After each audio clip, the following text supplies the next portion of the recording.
Hello, everyone. This is Jay Dobbins, your host of the Marvel DC Universe Fan Club. We are now at episode 128, and I'll be doing my review on Kin.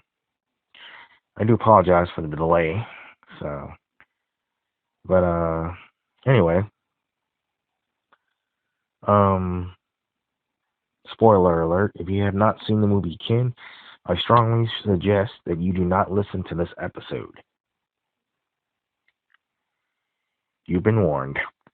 So, the movie is about a 14-year-old Elijah Eli Solinsky, who lives in Detroit with his stern adoptive father Hal, the widower. While scavenging an abandoned building for copper wiring for sale, Eli discovers the aftermath of a skirmish with armored corpses and high-tech weaponry uh, strewn about. He picks up a strange weapon, but drops it and flees after it mechanically activates. So that evening, Eli's newly paroled older brother, Jimmy, Hal's biological son, returns home to Hal's chagrin. Eli dreams of a weapon and sneaks out to retrieve it. Sneaking back in, he overhears Hal and Jimmy arguing. Jimmy owes 60 grand in protection money to Taylor, a local crime lord, who's played by James Franco, of course, and asks Hal for help. Asks Hal to help him steal the money from Hal's employer. Hal refuses and kicks Jimmy out. The next night, Hal catches Jimmy and Taylor breaking into his office safe. His office is safe. Hal is unwilling to walk away, so Taylor shoots him and kills him. Jimmy kills Taylor's brother in the ensuing scuffle and flees with the money. Jimmy convinces Eli that Hal is stuck at a work emergency and wants to meet them at Lake Tahoe.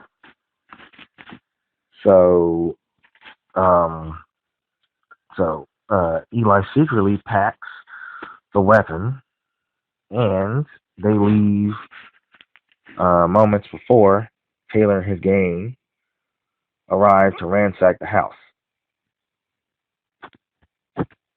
So Taylor vows to kill Jimmy, as well as Eli, to avenge his own brother's death. The two bond as brothers during the road trip.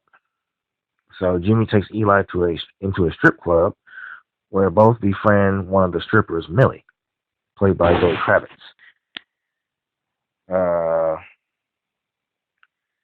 When a drunk Jimmy tries to dance on stage with Millie, the owner, Lee, leads his men to beat Jimmy until Eli brandishes the weapon. Startled, Eli Eli reflexively fires, destroying a wall.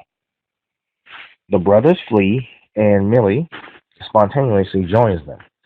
The two masked, armored figures detect the weapon's use, while the two masked armored figures detect the weapon's use and follow on motorcycles. Jimmy realizes he left the bag of money at the strip club. Millie leads the brothers to Lee's card game, where they retrieve the money from him at gunpoint. The trio get a room in Nevada's casino. Millie discusses her past with Eli throughout the journey. So she left her abusive parents as a teen and has failed to establish lasting personal relationships. Hal's murder is reportedly House murder is reported nationally, which I was like, oh crap, which Eli sees. Police identify Eli and Jimmy as suspects and apprehend them. Millie watches from a crowd, and Eli signals his approval that she leave them. Jimmy is jailed, and Eli rebukes him. So Taylor and his gang overwhelm the county police station, massacring the officers. Before being executed, a wounded officer helps Eli retrieve the weapon from evidence lockup. Eli kills most of Taylor's men, saving Jimmy. As Eli and Jimmy prepare to surrender to the FBI, Taylor appears and shoots at Jimmy. The two armored pursuers arrive and freeze time for everyone but Eli and themselves. The figures unmask to reveal that they are a man and woman. The man explains, and well, just so you should know, of course, you guys who have seen the movie know that the man was Michael B. Jordan, pretty much. But the man explains, well, that Eli is actually from their world, which is at war. Eli was hidden on this world for his safety until he was old enough to help. The man tells Eli to stay with his brother and calls Eli his own brother. The woman redirects Taylor's bullet, and the two leave with the weapon. Time resumes, and Taylor is killed by his own bullet, which was pretty much meant for Jimmy.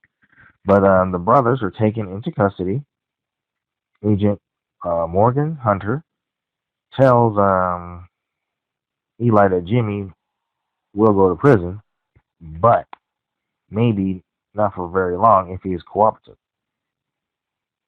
She tacitly accepts that Jimmy has covered for Eli,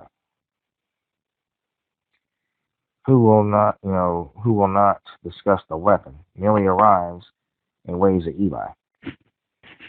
So honestly, judging by the way this movie ended and details that were made in the end of the movie, that Eli was from another world. Now I'm thinking that, well, the way it looked is that it's likely that this movie is going to be, that this movie was open for a sequel, because that's how they left it. They left it open to be a sequel, pretty much. So the writing was good. I do like some of the special effects in the film. I do like the plots. I liked how two brothers were bonding towards one another. But yeah, the storyline, slash plot slash script was pretty good. I'm looking forward to a sequel if they do it. I give it a 90 out of 100. So it was good, but it wasn't pretty good, but it was good. So it was good enough to watch a second time. So I'm not gonna lie about that.